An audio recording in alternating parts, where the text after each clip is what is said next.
Hi everyone, welcome back to my channel. तो आज हम chapter number 2 care of patient, इसके एनएबीएच की जो ट्रेनिंग टॉपिक्स है उसके बारे में बात करेंगे। पिछली बार हमने बात किया था assessment and continuity of care के ट्रेनिंग टॉपिक्स के बारे में। आज हम चैप्टर 2 लेंगे। डायरेक्टली मैं आपको टॉपिक्स बताऊंगी, उसके अंदर क्या कवर करेंगे आप और आपकी टारगेट ऑडियंस क्या है, ठीक है। तो इसके बारे में आज हम बात करेंगे। तो वीडियो शुरू करने से पहले मैं आपसे रिक्वेस्ट करना चाहती हूँ कि मेरे चैनल पे मेंबरशिप चल रही है। जो भी आप में से मेरे चैनल के कंटेंट को सपोर्ट करना चाहते हैं, ज्वाइन बटन पे क्लिक करके मेंबरशिप को ले भी सकते हैं। तो चलिए फटाफट से, ये टॉपिक थोड़ा सा लेंथी हो सकता है, तो फटाफट से हम अपना जो वीडियो है वो शुरू करते हैं।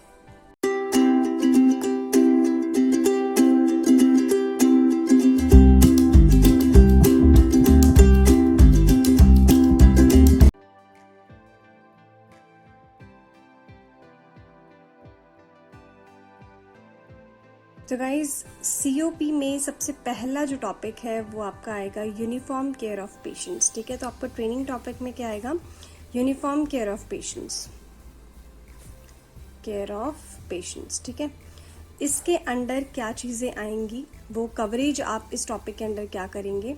अब देखिए, मैंने पहले भी वीडियो में बोला था कि एक ब्रॉड टॉपिक है जिसके अंदर काफ़ी सारी कैटेगरीज होंगी, ठीक है। चाहे तो आप इसको डिवाइड करके ले सकते हैं, चाहे तो आप 1-1.5 घंटे का सेशन बना के भी ये टॉपिक कवर कर सकते हैं, ठीक है। जैसा भी आपको फिट बैठे, जैसा भी आपको ठीक लगता है, उस अकॉर्डिंग आपने बेसिकली इस पे वर्क करना है। आपके स्टाफ को समझ आना चाहिए, चाहे वो आप थोड़ा थोड़ा ड्यूरेशन पे पढ़ाएं, चाहे वो आप 1.5 घंटे का सेशन ले लें, ठीक है। और बेस्ट लैंग्वेज जो है वो हिंदी है, हिंदी सभी को समझ आती है, तो बेटर है आपके जो मोड ऑफ कंडक्ट हो वो आपका हिंदी में हो, ठीक है। बाकी आपकी मर्जी, आप जिस भी लैंग्वेज में लेना चाहते हो, अपने जो ट्रेनिंग टॉपिक्स जिस भी लैंग्वेज में कवर करना चाहते हो वो आप कर सकते हो, ठीक है। तो यूनिफॉर्म केयर ऑफ पेशेंट जो है वो आपका फर्स्ट टॉपिक होगा। उसके अंडर आपकी पॉलिसीज आएंगी एविडेंस बेस्ड मेडिसिन की, ठीक है। तो उसके बारे में आप बताएंगे, क्लिनिकल प्रैक्टिसेस और उनके गाइडलाइंस के बारे में बताएंगे, इमरजेंसी केयर की प्रोविजन के बारे में बताएंगे एज पर एप्लीकेबल लॉज, ठीक है। अब इसमें क्या चीज़ें आप डिस्कस कर सकते हैं, वो है PCPNDT, ठीक है।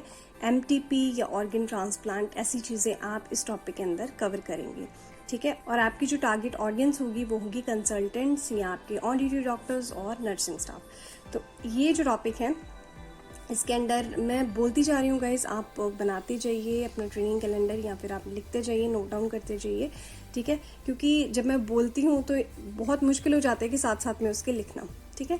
तो यूनिफॉर्म केयर ऑफ पेशेंट, उसके अंदर आपकी एविडेंस बेस्ड मेडिसिन, आपके इमरजेंसी केयर की प्रोविजंस जिसमें आप MTP या PCPNDT के बारे में, ऑर्गन ट्रांसप्लांट के बारे में बताएंगे। और इसमें जो आपकी टारगेट ऑडियंस होगी वो आपके ऑन ड्यूटी डॉक्टर्स हैं, कंसल्टेंट्स हैं और नर्सेस होंगे, ठीक है। एंड यस, इसमें आप इन्फॉर्म्ड कंसेंट के बारे में भी बताएंगे। अब हम बात करते हैं सेकेंड टॉपिक की, ट्राइजिंग ऑफ पेशेंट्स, ठीक है। अब ट्राइजिंग ऑफ पेशेंट्स में आप क्या कवर करेंगे, आपके ट्राइजिंग के कोड्स, बेसिकली कि आपने किस कोड के अकॉर्डिंग पेशेंट को शिफ्ट करना है, ठीक है, किस तरीके के केस होंगे, और जब मास कैजुअलिटी हो जाए ऐसे सिचुएशंस में आप ट्राइजिंग कैसे करेंगे, ठीक है। तो ये आपका कवरेज होगा टॉपिक का, मींस ट्राइजिंग ऑफ, जो आपका ट्राइजिंग ऑफ पेशेंट है ये आपका टॉपिक होगा। और इसके अंडर जो है वो आपने मास कैजुअलिटी, बेसिकली मास कैजुअलिटी आपकी एक्सटर्नल डिजास्टर के टाइम भी हो सकती है, ठीक है। तो आप गौर करिए, इसमें आप 2 टॉपिक कवर कर सकते हैं। और इसका जो टारगेट ऑडियंस है वो आपके जो इमरजेंसी की ट्राइज की नर्सेस होंगी उनको आप, या मेडिकल ऑफिसर्स होंगे उनको आप टारगेट करेंगे, ठीक है। इसके अलावा जो है थर्ड है आपका handling of medico legal cases, ठीक है। ये आपका थर्ड टॉपिक है। अब इसके अंडर जो है, इसको बताने की जरूरत नहीं है, आपके MLCs के जितने भी केसेस आते हैं उसके सिचुएशंस बेस्ड आप बता सकते हैं, ठीक है। आप उनकी हैंडलिंग कैसे करोगे उसके बारे में आप बताओगे। इसमें आपके जो टारगेट ऑडियंस है वो आपके डॉक्टर इंचार्जेस होंगे या आपके नर्सिंग इंचार्जेस होंगे, आपके एडमिन इंचार्जेस होंगे, आपके इमरजेंसी डिपार्टमेंट के जितने भी स्टाफ हैं वो सारे इस टॉपिक में कवर करेंगे। इसके अलावा जो आपका फोर्थ टॉपिक है वो है आपका मेंटेनेंस ऑफ एम्बुलेंस। अब मैं बस शॉर्टकट में छोटा छोटा सा लिख रही हूँ, आप इसको अच्छे से लिख लीजिएगा। मेंटेनेंस ऑफ एम्बुलेंस, अब एम्बुलेंस में इक्विपमेंट्स कौन से हैं, ठीक है, आपकी ACLS है, BLS है, कौन सी एम्बुलेंस है, और उस एम्बुलेंस में आपकी इन्वेंट्री कंट्रोल है कि नहीं, ठीक है, उसमें हाई रिस्क मेडिकेशंस हैं कि नहीं, उसकी मेंटेनेंस है, उसकी कम्युनिकेशन कैसे है, तो वो सारी चीज़ें आपकी मेंटेनेंस, एम्बुलेंस की मेंटेनेंस में आ जाएंगी। वो आपने इसका कवरेज करना है। जो कवरेज एरिया में आप उसके इक्विपमेंट्स, मेडिसिन, मेंटेनेंस और कम्युनिकेशन के बारे में बताएंगे, ठीक है। तो इसका जो टारगेट ऑडियंस है वो बेसिकली आपका एम्बुलेंस स्टाफ होगा, नर्स इंचार्जेस होंगे, जो भी इमरजेंसी में जिनकी ड्यूटी लगी होती है, ठीक है। तो आपका एम्बुलेंस स्टाफ, आपके ड्राइवर्स जो हैं और डॉक्टर्स जो हैं, नर्सिंग इंचार्जेस जो हैं, जो भी इमरजेंसी में काम करते हैं, सभी को इनके बारे में पता हो, ठीक है। अब हम बात करते हैं हमारे 5th टॉपिक की, which is handling of emergency patient on site, ठीक है। अब इसका 1 मिनट मुझे लिख लेने दीजिए। Handling of emergency patients on site, ठीक है। अब इसमें आप बेसिकली कवर करेंगे road traffics, accidents, trauma, unconsciousness patients की, ठीक है, पेशेंट को कार्डिक अरेस्ट हो जाना, तो ये सारे जो सिचुएशंस हैं इनको हैंडलिंग कैसे करेंगे आप ऑन साइट जो है, उसके बारे में ट्रेनिंग होनी बहुत ज़रूरी है, ठीक है। तो स्टाफ बेसिकली BLS ट्रेन तो हो, और स्टाफ कहने का मतलब ये नहीं कि आपका सिर्फ नर्सिंग स्टाफ या फिर सिर्फ आपके डॉक्टर्स ही BLS ट्रेंड हो, ACLS ट्रेंड हो। BLS एटलीस्ट सारे स्टाफ को पता हो, चाहे वो आपके एडमिनिस्ट्रेशन हो, GDA स्टाफ हो, कोई भी स्टाफ हो, BLS सबको आना चाहिए, क्योंकि इस तरीके की कंडीशंस कहीं भी हो सकती हैं, ठीक है।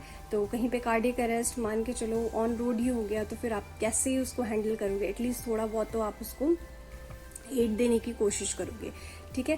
तो इसमें आपके क्या आएंगे, जो भी रोड ट्रैफिक है, एक्सीडेंट्स हैं, अनकॉन्शियसनेस पेशेंट की है, कार्डियक अरेस्ट में पेशेंट है, ट्रॉमा में है, ठीक है। तो इसमें जो टारगेट ऑडियंस होगा आपका वो होगा एम्बुलेंस स्टाफ या फिर आपका इमरजेंसी मेडिकल जो टेक्नीशियंस होते हैं वो, ठीक है। अब आपका जो 6th टॉपिक COP में कवर करेंगे वो है हैंडलिंग ऑफ डिजास्टर सिचुएशन। जो भी डिजास्टरस सिचुएशंस हो, इंटरनल डिजास्टर हो, एक्सटर्नल डिजास्टर्स हो। अब देखिए डिजास्टर पे मैंने स्पेशली वीडियोस बनाई हैं, आप वो देखिए, वो बहुत अच्छी वीडियोस हैं। इंटरनल और एक्सटर्नल डिजास्टर पे मैंने डिफरेंट पार्ट्स बताए हैं, आप उसको देखोगे आपको बहुत सारी चीज़ें वैसे ही समझ आ जाएंगी, ठीक है। तो हैंडलिंग ऑफ डिजास्टर सिचुएशंस या फिर कम्युनिटी इमरजेंसीज होती हैं, मास कैजुअलिटी सिचुएशंस होती हैं, ठीक है, जैसे कि ट्रेन डिरेलमेंट हो गई, ठीक है। उस टाइम पे क्या होता है कि मास कैजुअलिटी होती हैं और बहुत ही ज़्यादा उसमें पेशेंट्स आपके पास आते हैं, ठीक है। तो इसमें आपके पास एंटायर प्लान होना चाहिए कि इस तरीके की एपिडेमिक को आप कैसे मैनेज करेंगे, इस तरीके की डिजास्टर सिचुएशंस को आप कैसे हैंडल करेंगे, ठीक है। और इसके लिए स्पेशली सबसे इम्पॉर्टेंट थिंग जो है मॉक ड्रिल्स कंडक्ट करानी बहुत ज़रूरी है, ठीक है। मॉक ड्रिल्स तो आप करवाएं ही करवाएं, इसकी कोई फ्रिक्वेंसी मैं आपको नहीं बोलूँगी, वैसे फ्रिक्वेंसी इसकी लिखी गई है कि ट्वाइस इन अ ईयर, ठीक है। बट फ्रिक्वेंसी, आप फ्रिक्वेंसी पे न जाते हुए मॉक ड्रिल जब तक सबको नहीं आ जाता, जैसे फायर का पास और रेस कोड एक्टिवेट करना नहीं आता, ठीक है, तब तक आप मॉक ड्रिल जो है वो करवाते रहिए। आप फ्रिक्वेंसी अपने अकॉर्डिंग सेट कर सकते हैं, ठीक है। बट मैंडेटरी जो है साल में 2 बार तो करवानी है एक्सटर्नल, ठीक। अब इसमें जो है आपके टारगेट ऑडियंस है वो आपका सारा स्टाफ होगा, ठीक है। और क्योंकि देखिए ऐसी डिजास्टर्स कंडीशन में आपका सारा स्टाफ ही इन्वॉल्व होता है, ठीक है। नर्सेज तो होंगी, डॉक्टर्स भी होंगे, बाकी आपका एडमिन, सिक्योरिटी, सारा स्टाफ जो है वो ऐसी सिचुएशन में मीन्स आप उनको टारगेट ऑडियंस रखेंगे, आप उनको टारगेट करेंगे, आप उनकी मॉक ड्रिल्स करवाएंगे, उनको सब कुछ इन चीज़ों के बारे में बताएंगे, सिखाएंगे, ठीक है। अब आता है हमारा बेसिक लाइफ सपोर्ट, इसके बारे में बात करेंगे, हमारा जो है नेक्स्ट टॉपिक है BLS, ठीक है। बेसिक लाइफ सपोर्ट में CPR, ठीक है, क्रैश कार्ड को आप कैसे यूज करेंगे या फिर अदर लाइफ सपोर्ट मेजर्स, ठीक है। तो इसकी ट्रेनिंग जो है सारे स्टाफ को होनी चाहिए। इसमें आपका टारगेट ऑडियंस जो है वो आपके डॉक्टर्स होंगे, नर्सेज होंगे, बाकी सारा हेल्थ केयर का स्टाफ, टेक्नीशियंस, पैरामेडिकल का आपका सारा स्टाफ, ये सभी इसमें इंक्लूड होंगे। बेसिकली ऑल स्टाफ आप कह सकते हो BLS में, बेसिक लाइफ सपोर्ट, ठीक है। अब हमारे पास टॉपिक जो आता है वो है कोड ब्लू, इमरजेंसी कोड्स आप कह सकते हैं। वैसे ये इमरजेंसी कोड जो हैं वो डिजास्टर में आ सकते हैं, बट स्पेशली मैंने कोड ब्लू इसलिए बोला है क्योंकि केयर ऑफ पेशेंट से रिलेटेड है, ठीक है। और कोड ब्लू जो है बेसिकली किस पे फोकस करता है, कार्डियक अरेस्ट पे।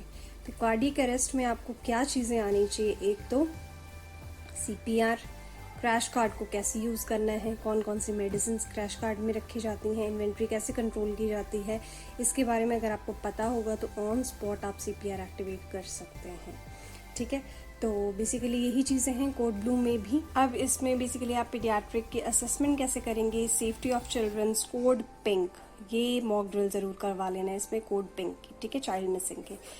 अब कैसे आप डील करोगे सेफ्टी जो चिल्ड्रन की है। ठीक है, अब इसमें नर्सेज और डॉक्टर्स और जो भी पीडियाट्रिक नर्सेज हैं वार्ड्स में, ICU में, ये आपकी टारगेट ऑडियंस हो जाएंगे। तो केयर ऑफ पीडियाट्रिक पेशेंट में आपने कोड पिंक, असेसमेंट कैसे करनी है, सेफ्टी कैसे होगी चिल्ड्रंस की, डीलिंग कैसे करोगे आप चिल्ड्रंस के साथ, तो इसके बारे में, उनकी केयर के बारे में आपने इस टॉपिक में कवर करना है। इसके अलावा जो है अगेन मैंने आपको बताया कि चाइल्ड एब्डक्शन को प्रिवेंट कैसे करना है, ये आपका एक अलग से टॉपिक बना लीजिए, कोड पिंक। ठीक है, चाइल्ड एब्डक्शन। तो चाइल्ड एब्डक्शन जो है आपकी पॉलिसी में भी इंक्लूड होगा। चाइल्ड एब्डक्शन जो है उसके बारे में आप स्टाफ को भी बताएंगे, मॉक ड्रिल्स करवाएंगे स्टाफ, जो चाइल्ड अब्यूज़ है और चाइल्ड एब्डक्शन है उसके बारे में, उसके प्रिवेंशन के बारे में। तो कोड पिंक के प्रोसीजर्स, उनके सेफ्टी मेजर्स और एक्शन कैसे लेना है अगर ऐसे इवेंट्स हो जाते हैं तो। ठीक है, तो इसमें बेसिकली ये आपके 2 टॉपिक जो है वो मैंने मर्ज करके बता दिए, बट इनको आपने अलग अलग, इसमें केयर के बारे में बताएंगे।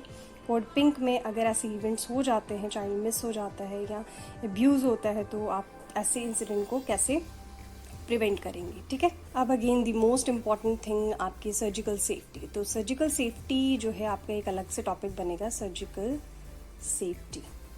ठीक है, सर्जिकल सेफ्टी जो है आपका टॉपिक बनेगा, जिसके सब टॉपिक्स होंगे कि प्री सर्जरी या फिर ड्यूरिंग सर्जरी या पोस्ट सर्जरी आपके सेफ्टी मेजर्स क्या हैं।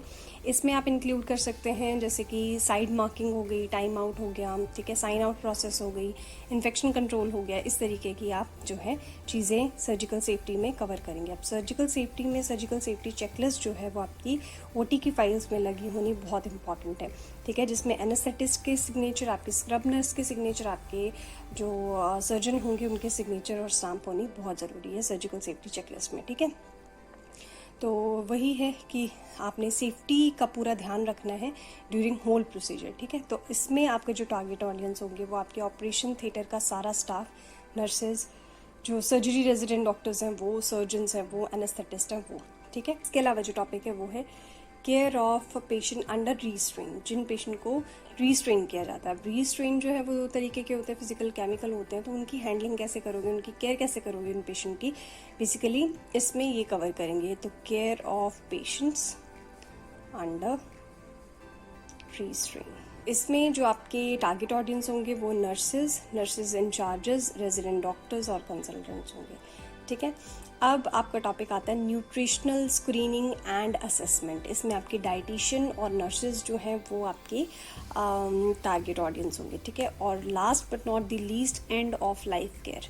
ठीक है, तो एंड ऑफ लाइफ केयर जो है वो बहुत ही ज़्यादा इंपॉर्टेंट, ये जो कुछ इंपॉर्टेंट टॉपिक्स मैंने बताए हैं वो आप ज़रूर अच्छे से देख लेना उसको। तो एंड ऑफ लाइफ केयर भी एक बहुत इंपॉर्टेंट टॉपिक है जिसमें आपकी टारगेट ऑडियंस होगी नर्सेज और डॉक्टर्स जो ICU में।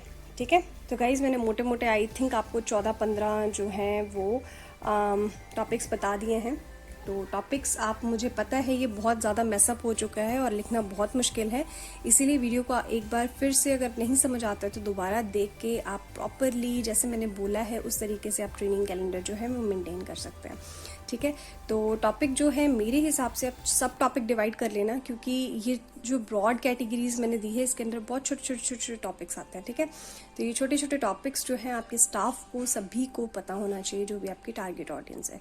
ठीक है, तो गाइज आज के लिए बस इतना ही। उम्मीद करती हूँ आज का टॉपिक आपको इन्फॉर्मेटिव लगा होगा। तो बाय गाइज, मैं मिलती हूँ आपसे नेक्स्ट न्यू वीडियो में। Till then bye, take care and stay safe.